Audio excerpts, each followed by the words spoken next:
The theories of energy by Nikola Tesla have been revolutionary, to say the least.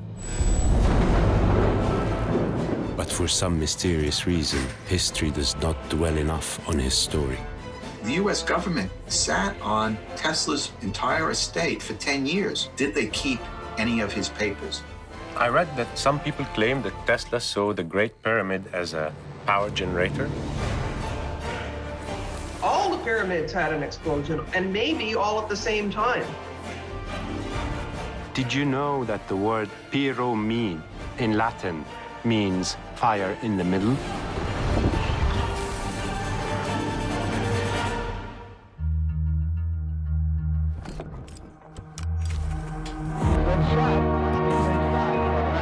Crashed into one of the towers.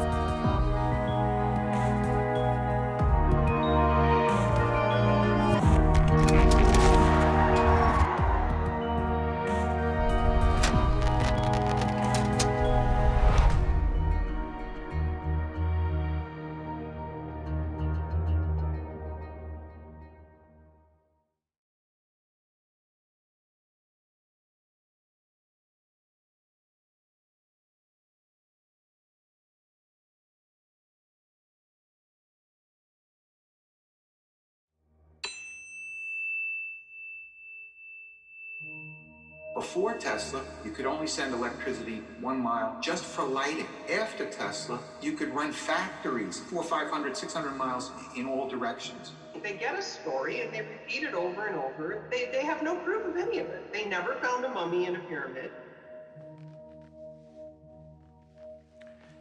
Did Nikola Tesla find the secret to unlimited energy? And is there a plot to hide his findings?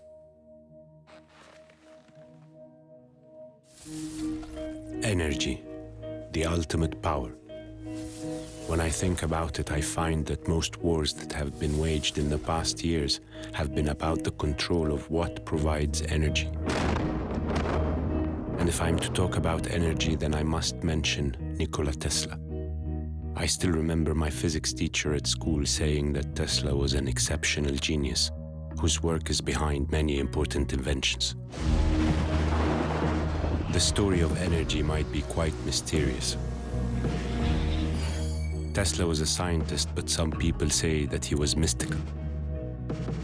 They claim he believed the Egyptian Great Pyramids were key to limitless energy, an energy that could be distributed to everyone in the world for free. He was a controversial personality even after his death.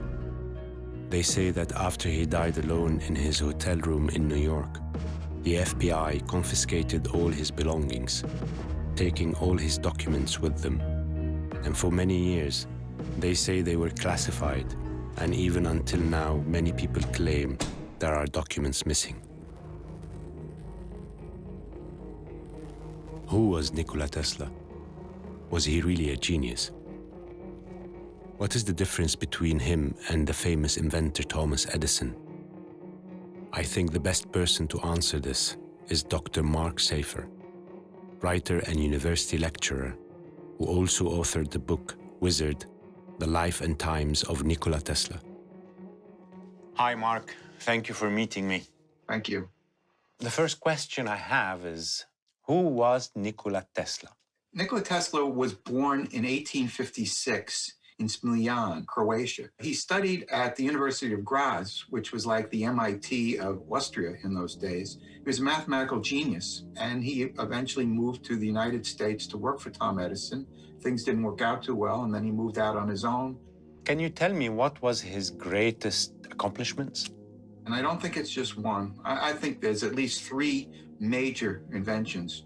The first is the induction motor. And what Tesla figured out was how to harness alternating current. Before Tesla, you could only send electricity 1 mile, power dropping off over distance, just for lighting. After Tesla, you could put one hydroelectric power system. He's the inventor of the hydroelectric power system, and you could run factories 400, 500, 600 miles in all directions. He also invented wireless communication. He invented what became the radio and cell phone technology, the ability to multiply frequencies and created an unlimited number of wireless channels. We talk about Hertz waves, but they're not really Hertz waves. They're Tesla waves. All of our computer systems run on the binary code, and he really is the forerunner to all that. So I think those are his three major inventions. That's really big.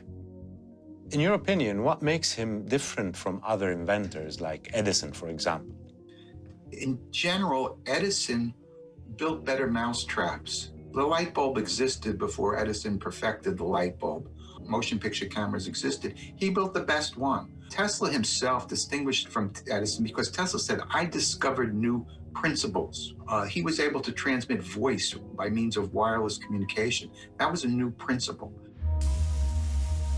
One of Tesla's most spectacular projects was the Wardenclyffe Tower that was in New York. With it, he wanted to send wireless electricity across the globe. What can you tell me about Tesla's towers? It's a very sad story. In 1898, he was doing big experiments in downtown New York City, and it was scary. So he moved all the way out to Colorado to test his wireless inventions and met with J.P. Morgan, and Morgan gave him $150,000 to build a tower. Tesla read an article that Marconi was using his equipment, and he freaked out. So he doubled the size of the tower because he figured, I'm not going to just send impulses from New York to London. If I build a tower twice that height, I can send it all over the world, and Morgan will make even more money. So Morgan was in Europe at the time, and when Morgan returned, he found out that Tesla ran out of money, but he'd also doubled the size of the tower from 90 feet to 180 feet. So that was one of the reasons Morgan pulled the funding. But Morgan didn't just pull the funding, he blocked other investors. And the reason he blocked Tesla, I think, is because he was partly afraid that maybe Tesla was right. Maybe you could send electrical power without wires. And Morgan had rubber plantations, you have the rubber around the wires. He had copper mines, he had lumber yards. He wanted telephone poles, he wanted wires, he wanted to sell copper, he wanted to sell rubber. After Tesla died, what happened to his inventions and documents and manuscripts? The US government sat on Tesla's entire estate for 10 years. So from 1943 to about 1952, until they finally released it, and now his estate is in Belgrade. And the question that you're really asking is, did they keep any of his papers? I don't know if they did, and it wouldn't surprise me if indeed that has occurred. I read that some people claim that Tesla saw the Great Pyramid as a power generator. And they say that he built his tower that generates power from nature using the same engineering principles as the ones used to build the Great Pyramid. Have you considered that this could be nonsense? This is a good question, of course, and I may just know someone who could answer it. Why are there people who believe there is a strong connection between the Great Pyramids and great energy? The film producer and director, Carmen Bolter, made a 5-part documentary titled The Pyramid Code, which focuses on the pyramids and other ancient structures in Egypt. I watched this documentary series to search for new information. Nikola Tesla sought to provide the world with free wireless electricity for everybody on Earth. He discovered that electricity occurred naturally throughout the Earth's atmosphere and ground. This energy was not the kind of energy that we have that pollutes. It was a completely passive energy that had no byproducts. If the pyramid fields and the network of underground tunnels are still there, why don't they generate energy the way they used to? What did Tesla see in the pyramids other than they are giant tombs? I'd like to ask Carmen this question. Hi, Carmen. Carmen, can you explain to me why do you think the Great Pyramids of Giza in Egypt were not tombs? It has nothing to do with that. And they keep repeating. They get a story and they repeat it over and over, and they get the students to repeat it to get their mark, to get out of college. And none of it, they have no proof of any of it. They never found a mummy in a pyramid. Why do you think they were power generators? Christopher Dunn has shown how the pyramids could have been used as energy plant. He's written several books, The Giza Power Plant. He's an engineer. And so his research isn't psychic and, esoteric in any way. It's mechanical. And he's done a very good job of showing how energy could have been collected. And that's what part of the weird chemical marks that you see. All the pyramids had an explosion, and maybe all at the same time. And huge cracks are in these stones that are like 300 tons.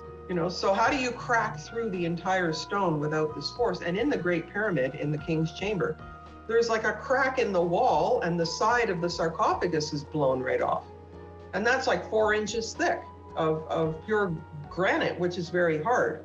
So if we went in there with sledgehammers and 100 people, we couldn't break it that way.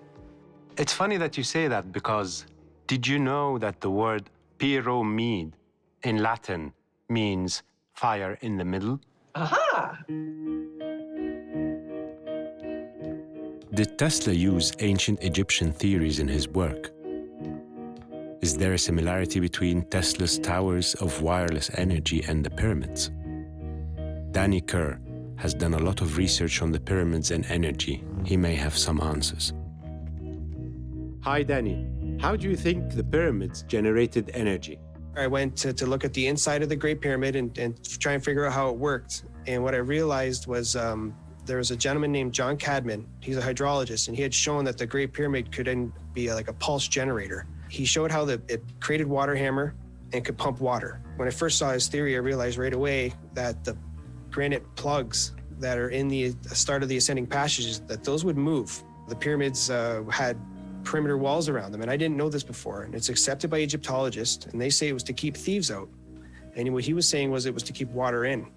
That was really interesting. And so the water level of the pyramid would be above the ascending passage girdle stones. And so the water would have built up above them. The second you start a pulse inside, it pushes water up. And from there, the pressure increase just did work on the King's Chamber. Then once I just started to investigate how a motor would work that like this, with a pressure change inside, came across thermoacoustic engines.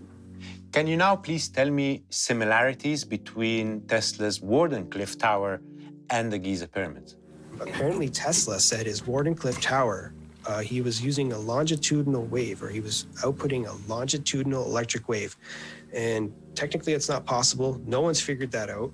In the pyramids, they're producing loud vibrations that mix to produce longitudinal waves. It's very similar. Also, the pyramids in Egypt and the Wardenclyffe Tower are both built on aquifers. With the Wardenclyffe Tower, the water was there to aid the grounding. He was transmitting through ground, and the water lowered the resistance in the ground and made it a conductor. The pyramids, that's also the case. Not only are they water powered, they are built above an aquifer, and they were sat in pools, we think. Tesla's Wardenclyffe Tower was low frequency. So is the Great Pyramid. That's another similarity. Both have the capability to transmit worldwide. It seems that there can be a similarity in principles between the energy tower built by Tesla and the Great Pyramids built by ancient Egyptians. Could this be a coincidence? And why has there been no one until today who tried using this technology?